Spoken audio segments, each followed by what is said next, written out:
Breaking the Silence is a podcast that dives into the intricate and often challenging topics of grief and loss within relationships. Through insightful discussions, the podcast aims to explore how pain can be transformed into purpose, leading to healing and growth. By addressing themes such as inner child work and the journey towards feeling alive once more, this podcast offers a beacon of hope for those navigating difficult emotions. Ultimately, Breaking the Silence aims to guide listeners towards moving forward and embracing all the blessings that life has in store as they embark on a journey of self-discovery and spiritual fulfillment. I'm your guide through this journey, Renee Wallace, and I invite you to join me as we break the silence surrounding grief and loss, transforming pain into purpose and finding hope in the healing power of storytelling. Welcome to Breaking the Silence. I'm Renee. And I'm Kelli with an I. And we are so happy that you are here with us today. We wanted to talk today about what we wish we would have known 10 years ago. And so let's just sort of jump into it. First, Kelli, I guess before we do that, how have you been? Like anything new that you want to share or? Yeah, so one of my coworkers said this, and I really liked this. She heard this from somebody else. So sometimes you'll be like, I had a really busy week or a really busy weekend. And this person said to her, and now I'm going to kind of take this from my coworker, my good friend, because it kind of resonated with me. So sometimes you'll be like, I had a really busy week, a really busy weekend. And the friend said, I had a really full weekend. Mm-hmm. And just how much better that made it sound. I mean, because you can be like, I had a busy weekend if it's a lot. When you say busy, I think it sounds like it was just not fun. It was overwhelming. It was too much. And so she said she had a very full weekend. And I was like, yeah, yes, I like that. Yes, exactly. And you know what's funny? That's another thing too. Even like if we're saying like, I had to, oh my gosh, I had to do this, this, and this today, or I was so busy doing that, that, that, that. Instead of, I get to. Right. Like that is another thing of like, no, it is a blessing that we get to do those things, you know, whatever it is. Like, it might not feel like a blessing always that we get to go to work, but it is in the sense that we have our health and the ability to do those things, you know? Like I get to cook dinner for my kids tonight, you know, or whatever, you know, like, I might not necessarily like love the idea of like, yay, I get to cook dinner again. But at the same time, what a gift that I have these beautiful humans that I get to love and that I get to provide, you know, for them and take care of them. So, yeah. So I love that. So, yeah, I did too. I really like that. And it was very full. And it was fun. And so we did the Heart Walk on Saturday morning with Ohio State, Ohio Health, Mount Carmel, I think AEP. So like all these, you know, hospitals and stuff all got together. And I guess there was like 4,000 people this year. There was like 2,000 last year. There was 4,000 people this year. So Tom and I had not ever been a part of something like that. And it was just, I mean, I love being a part of Ohio State anyway, just because, I don't know, it's just... it just makes you feel like you're belong to something. But anyway, so it was just really neat to do that and kind of like you were doing it for a good cause and everybody coming together. And what we loved about it too, all walks of life. You know, the world right now is so divided and it's just so incredible. It's okay. So twofold for this. Tom even realized it was just so incredible. All walks of life, different cultures, beliefs, everybody there for one purpose. And, you know, we just all enjoyed it. It was fun. And then sadly enough, you know, then people can just go back to their daily lives and you kind of get like that, you know, you're removed and, you know, and stuff. But to keep it positive, I guess, it was just so nice because we were all there for a great cause and people doing like their testimonies of like family members and, you know, how some of these hospitals and stuff had like saved their lives and things like that and stuff. So I love That was really fun. And then we went to Yellow Springs and saw the Dave Chappelle and Friends show. And I mean, it was a great like bucket list thing, but it was also a lot. It was very long. It was a very long day. But anyway, yeah. So it was a very full weekend. So That's awesome. yeah. It's funny you mentioning even about that being like a bucket list thing for you. I had never even heard of Dave Chappelle until like here recently. So when you said it was like on all of your guys' bucket lists, like I'm Yeah. like, huh? Like this is like all new to me within the past few months. Yeah. Maybe I live under a rock apparently. No, I'm trying to think. I think I just started like, because he used to have a show, and I would just like watch his show, and then just like the reels and all that kind of stuff, and he has specials, and so Where did you watch his show at? I forget what channel it was on. Yeah, I do love live it. under a rock. Yeah. No, it's just different interests. Like there's things that like, that you have interest in that I don't know, and stuff like that. So just Apparently that wasn't one of them. But he is really funny. and now you know. You're right. I do. Oh my goodness. Alrighty. So you know what? And actually, before we jump into this, I do want to go back to even like you saying about the heart walk and how people go back to their lives so quickly. Mhm. And like, yes, I know it's wonderful to keep it positive all the time, but that also isn't real life, you know? Like Right. people are walking through real things, hard things right now. And it just made me even think, and maybe because I've experienced this so many times, when you said that, it made me even think about when, like, say you're in the hospital with somebody or somebody's passed away or something, how time feels like it just stops for you, right? Like you're just watching the world just go on like normal, just their normal everyday thing. And Yeah. you feel like your whole world has just come to a screeching halt. Hmm. Like, I can remember times, like, I've had little ones that, have had to have, like, surgery and stuff, Hmm. and my 2 youngest, actually, both of them had to have surgery, and even being in the hospital with them, and, like, Hmm. you're watching out the hospital windows as you're sitting there with your baby and just watching the world go past, and whether it was after, like, like, I think it's the same way even with funerals and stuff and all that when somebody's passed, like, the world just keeps going and keeps moving. Yeah.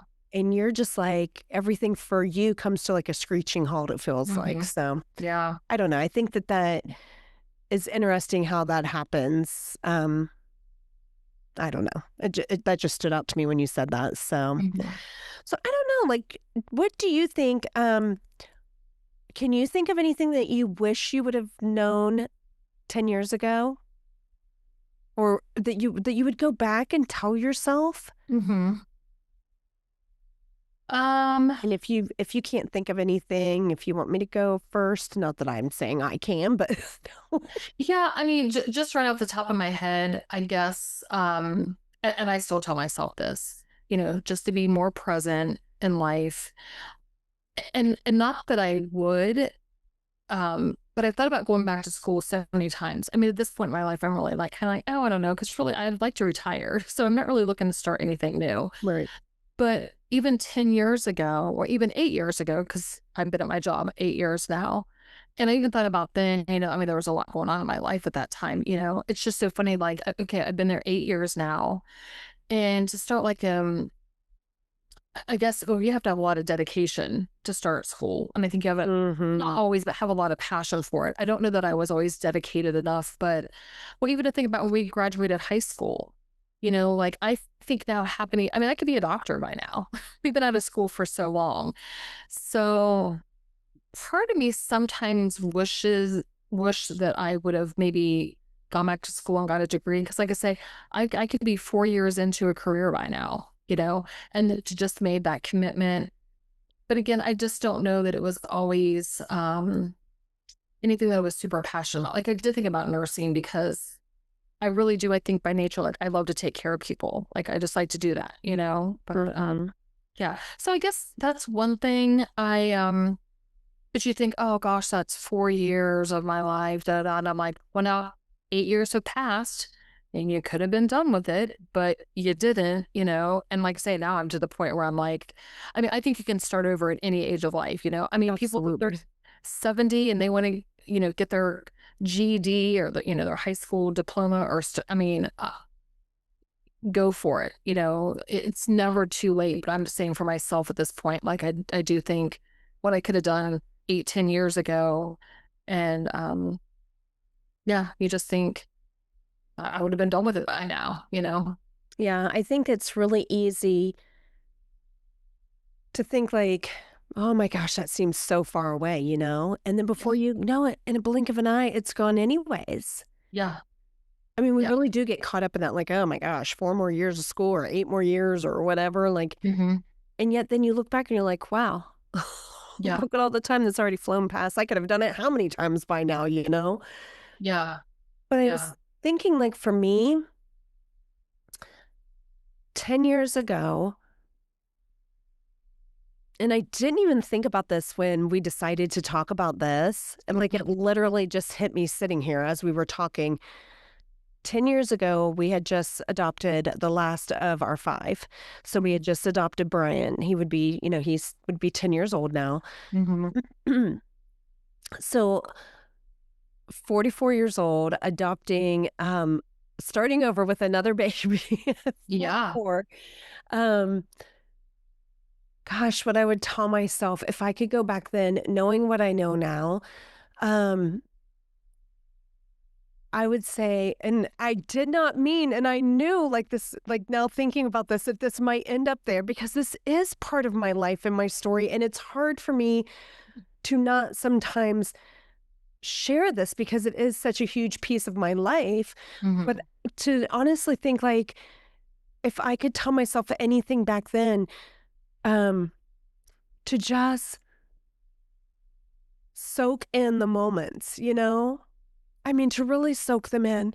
Yeah. Because, like, looking now at how much our lives are going to change over the next few years, Mm-hmm. um, I wish it's easy to say woulda, shoulda, coulda, or, I wish I would have Yeah. done things differently. But good grief, I sure do wish, like, I would have just really, really, like, soaked in every moment and Mm-hmm. just enjoyed it. And not that I didn't enjoy it, but sometimes you very much can get caught up in the mundane. And I Mm-hmm. think we even talked about that last week of how we can just get caught up in like, day to day life. And I've got tomorrow and I'm healthy and I'm fine and, all the things and Mm-hmm. sort of miss it. Yeah. And of course, I was guilty of getting caught up in the mundane of like raising lots of kids and homeschooling and just trying to get all the things done. Mm-hmm. And so I think I would tell myself, like, everything else is gonna wait. Like, cleaning up the house, like, I'm not saying, like, our house has to be, like, awful, but, Right. I Right. was just even talking to someone the other day about, like, there's the point of, like, it's okay for our house to look lived in too, Like, not to be so worried about constantly keeping everything so neat and so clean that we're missing out on the moments of just Mm-hmm. time. And again, the moments, like, I'm all about the moments and, um so I definitely would say really soaking it in and being present because, what, 3 years later, Bryant had passed away, and then 3 years after that, almost 3 years after that, David passed. So, when I think about, excuse me, like our sort of our not our family tree, but yeah, our family tree, like the family that we created, like now when you think about like that family picture, there's like 2 holes missing there? Yeah. And so that's for sure one thing. I'll probably also tell myself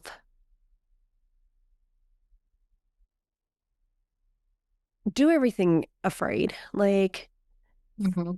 I think for a long time fear held me back Mm-hmm.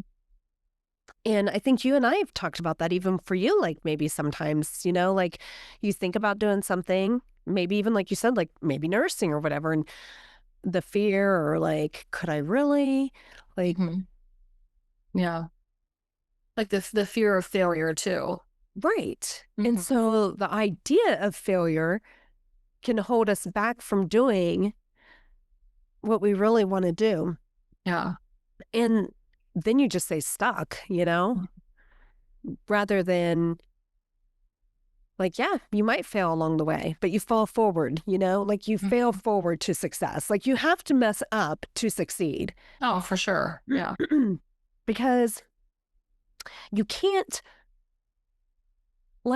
you're just not going to start something and just be amazing at it, right? Mhm. So it's like you just got to embrace that of like do it messy. That's what I would say. That's what I would tell myself 10 years ago too. Do it messy. Just do it. Mhm. Like right now, I'm creating a new uh YouTube channel Mhm. and like learning how to do all of it and just doing the messy of it. Like Yeah. not like, oh my gosh, it's got to be totally perfect before I launch it or Mhm. anything else. Like just just do the thing, You Right. can go back and you can see, oh, okay, this needs change. Like you learn from your mistakes and Right.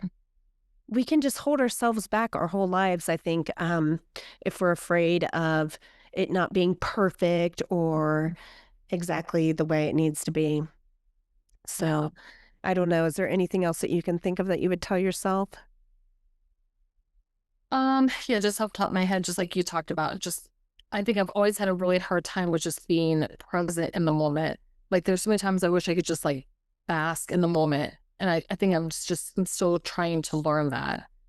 Um, but again, all the cliches and when you said that about like cleaning the house and stuff, that's that saying that before you had kids, before I had kids, that everybody knows what I think everybody knows what it is that whatever cleaning can wait till tomorrow and all Quiet that down stuff. cobwebs, dust go to sleep. Yeah, I'm rocking my baby, for I'm rocking my baby, and babies don't keep. yeah, yeah. And that's so true. That like gave me chills because it's so true. It all goes so fast. And but again, just like failure, I mean, I think we all have to learn that for ourselves. I mean, some people might get it a little bit sooner and stuff. And again, like you say, it's not like Um, I did enjoy so much of my son's childhood. I think that's why sometimes I miss it so much because I do think of like opportunities that I missed, but I think I loved it so much. So maybe I was more present than I realized, but For sure. I think sometimes we can be really hard on yeah. ourselves of like, yeah, I think we are really good at beating ourselves up of like, oh my gosh, I wish I would have done more. I wish I would have been more present or Yeah. um and yes, absolutely. I know, like, yes, I would go back and tell myself to like slow down and just fully soak it in because Mhm. I know, like, going forward, like, I wasn't going to have my baby anymore. But, like, Right. really just not that I didn't. I know I can remember sitting and rocking my babies and Mhm. feeding and just. Ah, and if Mhm. they fall asleep on you, just sitting there and rocking them and letting them nap there. I'm not always. Sometimes I for sure had to go put them down because I had to homeschool other kids and stuff. Right. But yeah, just maybe even if I would have known, Mhm. like I would have even just been like, the Yeah. schoolwork doesn't really matter. It can wait a little bit longer. Yeah. Yeah. Yeah. So let me soak in this moment just a little bit longer. But you know what you made me think of as you were talking about cleaning up and stuff. And do you remember like you were such the tidy person, always cleaning up. I can remember like I would have a cup and you would already have it cleaned up and like put in the dishwasher or something. I'm like, where did my cup go? And you're like, oh, did you need that? I don't know why I was very much like that. I mean, I still try to be neat or tidy or whatever, but not to the degree that I was. And when my mom would come over, she would say the same thing. And I don't know if I felt like my house was got married. My house was such a reflection of me and my husband at the time, like if people came over, I didn't want to be judged. I really liked things to be clean and neat and orderly, except my closet. That's where it all went if somebody was coming. I think it was like a black hole. But anyway, I really did. I liked everything to be neat. I mean, I can't even remember like before we would go to bed at night, making sure like the remote was, on the table where it should be. I mean, now we throw it on the coffee table. It might be like in a cushion. I don't know. But again, I don't know if I thought I was going to be judged or that was just my mindset at the time. And even one of my jobs that I had, like on my desk, everything had to be really neat and orderly and I just worked better that way, I guess. And I came in one day and they had taped all my stuff in place, my phone, my stapler, everything, because, they were making fun of me because my stuff was so like, couldn't be out of place, couldn't be out of order. So, but yeah, when my mom would come over and visit too, I would do the same thing. She would go to the bathroom and come back and her cup would be gone. Where's my drink? Is it time to go? No, you can stay. I just was tidying up a bit. Yeah, you're trying to push me out the door there? Yeah, I would say like, I mean, we definitely keep the house picked up and everything. Like, everybody has their chores that we do every day. Yeah. But like right now, if you looked at my workspace, it's not like perfectly tidy. Like I know exactly what you're talking about with your desk. And if I showed you my space, you'd be like, but I will also clean it up eventually. And I think for myself too, because actually a coworker and I had talked like about around that time of my life. And I think what it was too, and I think even sometimes now, I think I would feel like if my life was kind of like so like chaotic or like out of control, those were things I felt like I could control. My space to be clean, to be organized. And it didn't, like I couldn't like live and have chaos in my mind and feel like I was living in chaos. So I think that was another reason why it was like wanting to keep it so orderly. Oh, for sure. Like one of the biggest things they will always tell you is like even making your bed. Like, and I try and tell my kids and not like my grown kids listen now, but like I used to make my kids like, you make your bed every single day. Like I make my bed every single day. You do not leave the house until the bed's made. Yeah. Because that is like the first piece. Like even I was listening to the guy that's running this basketball clinic talk to the kids and he was like, the first thing I did that my mom taught me was make your bed every day. He's like, and I did it in college, and he's like, still to this day, like I don't feel like I can go about my day without making my bed, because that's just the first like piece of like even like a win for the day, basically. Like, all right, I made my bed. Like, you just feel together. And that's even why they say like cleaning your room, like that being that one place, like that oasis, that calm place where like you're talking about, like not all the stuff going on in your head all the time, Right. which still can happen, but at least you have this one place where you go and it's like, like it's nice and neat and tidy in there.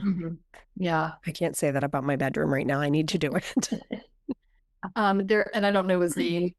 There is I don't know, colonel or whatever, like it was in the military, and he did like a speech somewhere, and it was about making your bed, and like I think I kind of always did anyway, because my mom always made me make my bed. I can remember I'd be like getting ready to get in it, and she'd be like, "Make your bed," and I'm like, "I'm getting ready to get in it." She's like, "Make your bed," But I feel the same way. Like you just feel like if it's just so messy looking in there, it just looks chaotic or whatever. Even if you're just straightening your covers, just even pull the covers up. But anyway, that was his speech, and it was that, but it was so much more. But yeah, starting your day out like that, kind of like everything kind of being in line and just, and I think that's what it is. If everything else is kind of chaotic and messy, then maybe your mind kind of goes that same way. You know what I mean? So anyway, it was a really good speech. I'll have to look that up and see who that was, but. Yeah. And I don't know, like, I just feel like that's, one win every day. And I didn't make my bed like growing up. I don't remember doing it. And even I can remember having that point in my life of like, well, what's the point? You're going to get back in it every day. Right. Yeah. But somewhere along the lines, I don't know, somewhere in my personal growth or something, like it clicked in my brain of like, make your bed. Yeah. And I started doing it every day and started having my kids do it every day. And so I don't know. I feel like, there's a lot of things that I think I would tell my younger me, but I feel like probably my biggest would be just soak it up, just really enjoy the moments Mm-hmm. and have fun. Yeah. Don't sweat the small stuff. Mm-hmm. That's probably one thing I would tell, like just looking back, like some of the things, and I know we've talked about these things before, but some of the things that I think like when you're in the midst of life, Mm-hmm. that it seems like such a big deal at the moment, Right. and it really isn't. Like when you really are like, just Yeah. don't sweat the small stuff. And I'm guilty of that. Like sometimes I got to be like, I really got to challenge myself of like, does this matter? Like, Mm-hmm. who Yeah. cares? Right. Yeah. You know? I always wish that I would have bought property too. And again, everything, there's pros and cons with everything, like if you have a bad tenant or you're responsible, but I really wish that I would have bought property, just have some tenants, some So investments, you mean like investment property? investment properties. Yeah, Okay. for sure. Yeah. I really should have done that. I talk to my son about that sometimes. And, so my stepson and stepdaughter, they're in a little different area in their life right now, but still like building towards their future. But since my son is kind of like a little bit above that, or not above that, kind of like in his career, I also tell him to like, and I was really glad I told him, his aunt told him, and even the people that he, like he works with are like, make sure your 401k or whatever it is that you invest as much as you can into that, just really build that up and stuff. And because when we are young, you're like, but even at his age, for everybody, it comes so fast, so Right. I mean, I kind of did because of the job that I was in, like my retirement and stuff like that. But yeah, I'm really like just throw everything in there that you can, still live your life, enjoy things, everything is a balance, like save but enjoy. Don't, you don't have to overindulge and things like that. But still really enjoy life, which kind of makes me think biblically, like that God does want us to live good lives. We don't have to feel guilty, because sometimes I'll feel guilty, and you don't want to be too materialistic. But and I'm kind of all over the place right now, but I had a patient the other day, this gentleman that was like well into his 90s, and I just wanted to pick his brain because I know he has seen so much life, and he said he reads the Bible. And I even said, even for people who don't believe in God or don't believe in the Bible or anything like that, I was like, even if you don't, the Bible is still a good book for your fundamentals, you know what I mean, for living. You know, I mean, like even the Ten Commandments, even if you don't take anything from it, but the Ten Commandments, those are good. Um, I can't think of a better word. Those are good morals for life. And then well, I was thinking too. Like to say everything has a balance, and it is. God wants us to. Well, I guess I could say this. Wants us to eat good food and things like that, but not be gluttons, and things like that. So I feel like the Bible kind of gives us like the layout, the plan for life. If you go by this, I mean, you're gonna have trials and tribulations. We know that. But anyway, yeah, he basically is like, here's the rule book. I was going to say that literally is what the Bible is. It is our manual, basically. Yeah. Like if we say, like, well, and I know I've said this too, like I've told my kids, because of course I've messed up. Like parenting doesn't come with a manual, like you're just sort of figuring it out as you go. But that really isn't true. Like if we really go back to the Bible, it is our answers to everything in there. Right.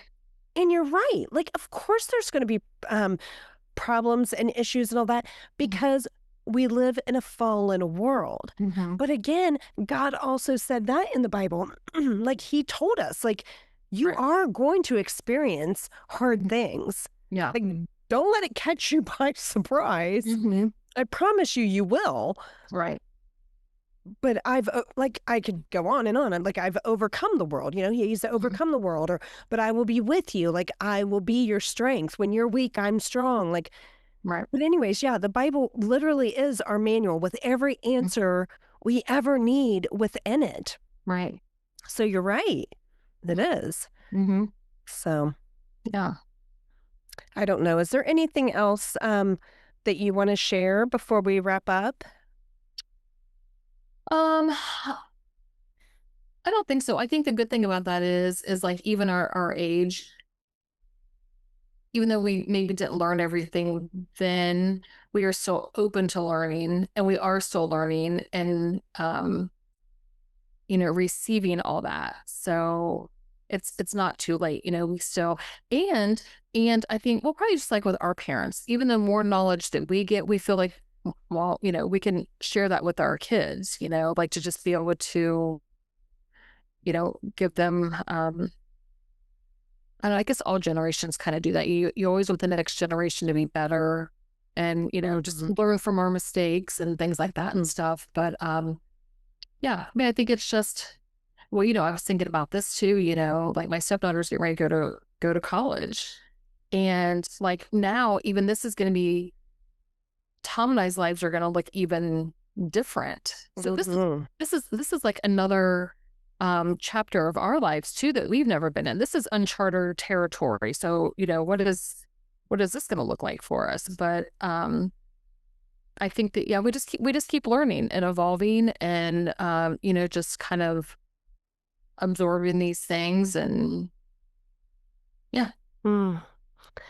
So I was thinking what I like to wrap this up even of what I would say, like now thinking about it, what I would tell myself 10 years ago is you're getting ready to go through some of the hardest things you've ever experienced in your entire life. Mm-hmm. You are getting ready to go straight through the fire. Mm-hmm.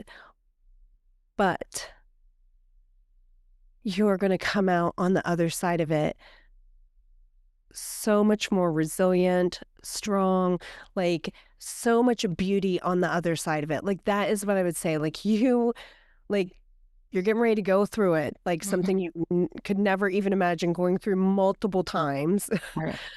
And yet have so much beauty on the other side of it, which is just such a testament to God of what he can do when you feel like what could ever possibly come from so much wreckage, Right. Yeah. So I think I would tell my younger self, hold on tight because you're in for the ride of your life. Like, and I know even now, like, it's not over, right? Like, there's still so many beautiful things. And I'm sure there's still going to be heartbreak too, because again, that is a part of life, unfortunately. I wish it wasn't, but it is. Right. But then if we don't know heartbreak, that would be the other thing. If you don't know heartbreak, then that's because you loved much. Like when we love, we also feel the pain, right? Yeah. So anyways, I would love to even hear from, I'm sure Kelly would too, both of us, like hear from each of you, like what you would tell yourself 10 years ago, because I know there are so many things that other people can think of that we could not possibly even touch on today. Right. So I would love to even keep the conversation going with that and talk more about it. But otherwise, if you don't have anything else, Kelly, then I'm going to go ahead and get ready. We can end this. Okay. Sounds good. Alrighty, well, we send you off with so much love, and we look forward to talking with you next time. Thank you for joining me on this episode of Breaking the Silence. As we conclude our time together, let us carry forward the stories we've heard, the emotions we've shared, and the connections we've forged. Remember, the journey through grief and loss is not one we walk alone. In the silence, we find solidarity. In our shared experiences, we find strength. And in our vulnerability, we find resilience. If you or someone you know is navigating the complexities of grief, know that there is support available. Reach out, lean on your community, and remember that healing is not linear. It's a journey, and you are not alone. Thank you for listening. Thank you for sharing, and thank you for being a part of this community. Until next time, may you find peace in the spaces between the silence. Please be sure to subscribe below and leave us a review. If you'd like to connect further, you can find me on Instagram at Coaching with Renee.